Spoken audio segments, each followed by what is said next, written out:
We didn't really learn very much more about Partygate today, but I think what we did see was some real evidence of how bad things have got between the Prime Minister and the Leader of the Opposition. We'll show you a bit of that in a moment, but just to put it in context, after that big set-piece event in the Commons, Boris Johnson then had a private meeting with Conservative MPs where it's reported that he basically had a go at the Archbishop of Canterbury and the BBC over their coverage of his policy about sending some asylum seekers to Rwanda, and he said more people were condemning him for that than they were for the fact that President Putin, for instance, had invaded the Ukraine, and he couldn't understand why he was getting more criticism from them than they were prepared to criticise President Putin for instance. And the Leader of the Opposition said, having seen that, that was all you needed to know about Boris Johnson.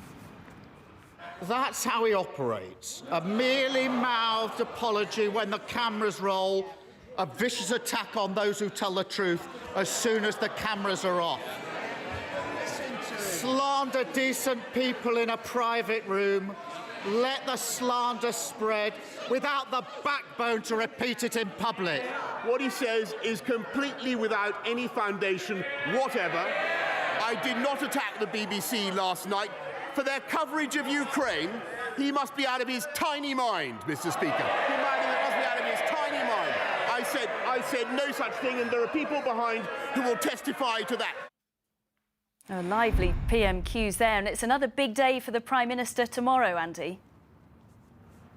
Yes, there's a vote which is being supported by all the opposition parties, which, if it goes through, will mean that the committee will investigate Boris Johnson as to whether he misled, lied to MPs over Partygate. Now, the government should win this. They have the majority. But I've been speaking to Conservative MPs today. One of them said to me, for instance, that he's exhausted by constantly having to support the Prime Minister over these sorts of issues. Another said that there was no way that he would vote against the opposition motion because he basically believes this should be investigated. Now, we will see what happens. That will give us a better idea of just how much opposition there is within the Conservative Party to Boris Johnson and how much trouble he's potentially in.